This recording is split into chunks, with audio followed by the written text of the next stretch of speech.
নমস্কার, সনাতন ধর্মকথা চ্যানেলে আপনাদের সবাইকে স্বাগত। আজ আষাঢ় মাসের 5 তারিখ শনিবার, শুক্লাপক্ষের ষষ্ঠী তিথি। আজ অরণ্য ষষ্ঠী বা জামাই ষষ্ঠীর ব্রত। সন্তান সন্ততির এবং জামাইয়ের মঙ্গল কামনা করে মাতা ষষ্ঠীর পূজা করা হয়। আজ মহাভারতের সভা পর্বের 65তম অধ্যায়ের অন্তিম অংশ, দ্রৌপদীর খেদ পর্ব শুরু করব। নারায়ণং নমস্কৃত্য নরং চৈব নরোত্তমং দেবীং সরস্বতীং ব্যাসাং ততো জয়মুদীরয়েৎ। দ্রৌপদী করুণ স্বরে নানা কথা বলতে বলতে ক্রোধে কম্পিত হয়ে স্বামীদের প্রতি তাদেরকে কোপানল উদ্দীপ্ত করতে লাগলেন। পাণ্ডবগণ লজ্জায় এবং ক্রোধে সঞ্চালিত হয়ে কৃষ্ণার কটাক্ষে যেমন দুঃখিত হলেন, সমস্ত ধনসম্পদ বিবিধ বহুমূল্য রত্ন বিনষ্ট হওয়াতে তাদের তেমন ক্ষোভ হয়নি। দুরাত্মা দুঃশাসন দ্রৌপদীকে দিন ভেবে এবং তাকে নিজের পতিদের প্রতি কটাক্ষ করতে দেখে দ্রুত বেগে তাকে টানতে টানতে নিয়ে এসে তাকে মূর্ছিত করল এবং দাসী দাসী বলে উচ্চস্বরে হাসতে লাগল। কর্ণ অত্যন্ত আনন্দিত হয়ে তার কথাকে অনুমোদন করতে লাগলেন। কর্ণ গান্ধাররাজ শকুনি তাকে প্রশংসা করতে লাগল।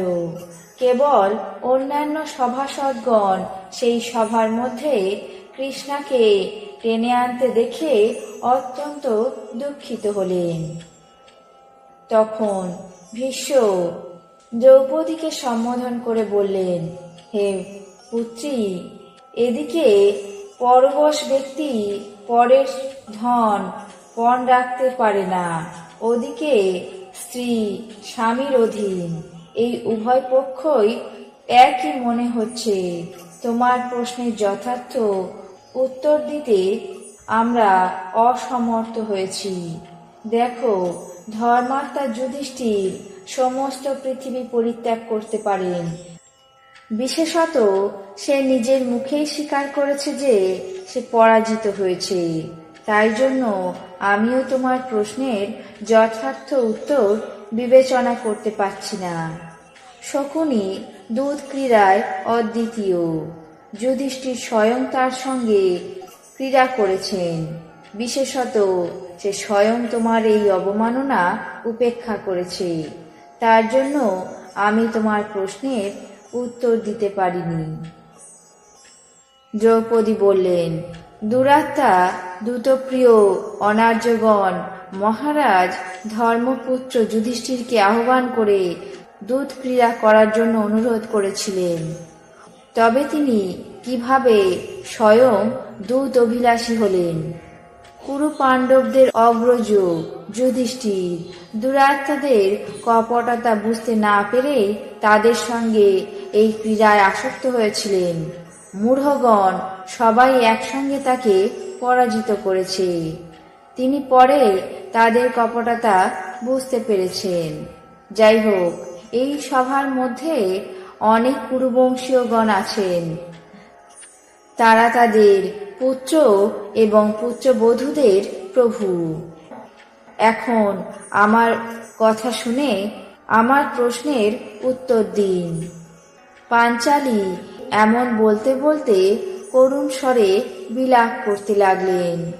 দুরাত্মা দুঃশাসন তাকে অত্যন্ত অপ্রিয় কথা বলতে লাগল।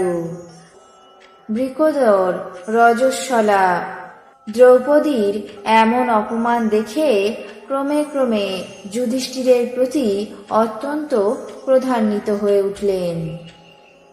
ভীম বললেন, হে ভ্রাতা যুধিষ্ঠির, দ্রুতক্রিয় ব্যক্তিরা নিজের গৃহে অবস্থিত গণিতাকেও পণ রেখে ক্রীড়া করে না। তারা তাদের প্রতিও কিঞ্চিত দয়া প্রকাশ করে থাকে। দেখো, কাশীশ্বর এবং অন্যান্য রাজাগণ যে সমস্ত ধন, উত্তম উত্তম দ্রব্যজাত এবং রত্নজাত উপহার দিয়েছিলেন, সেই সমস্ত রাজ্য, বাহন, কবচ এবং আয়ুধ সবই তোমাকে এবং আমাকে এই শত্রুগণ দূত ক্রীড়ায় পরাজিত করেছে।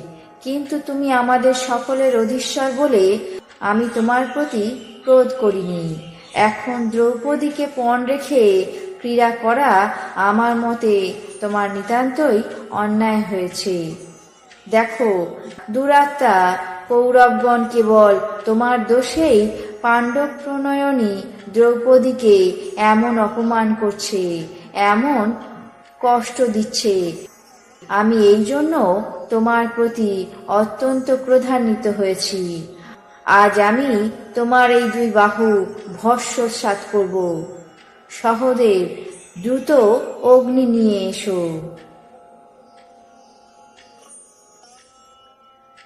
আজ মহাভারতের সভা পর্বের দ্রৌপদীর খেদ পর্ব এখানেই শেষ করছি। বাকি অংশ আগামী পর্বে পাঠ করে শোনাবো। এখন জেনে নেব আজকের দিনের 12টি রাশির রাশিফল। মেষ, সুনাম বৃদ্ধি। বৃষ, চাকরির সুযোগ। মিথুন, বাসনা পূরণ। কর্কট, ঔদ্ধত্যে ক্ষতি। সিংহ, আর্থিক লাভ। কন্যা, মিথ্যা অপবাদ। তুলা, মনস্তাপ। বৃশ্চিক, পদোন্নতি। ধনু, চৌর্য ভয়। মকর, মতান্তর। কুম্ভ, হঠাৎ প্রাপ্তি। মীন, অর্থাগম। এই ছিল আজকের দিনের 12টি রাশির রাশিফল। আপনাদের কেমন লাগলো তা অবশ্যই কমেন্ট বক্সে জানাবেন।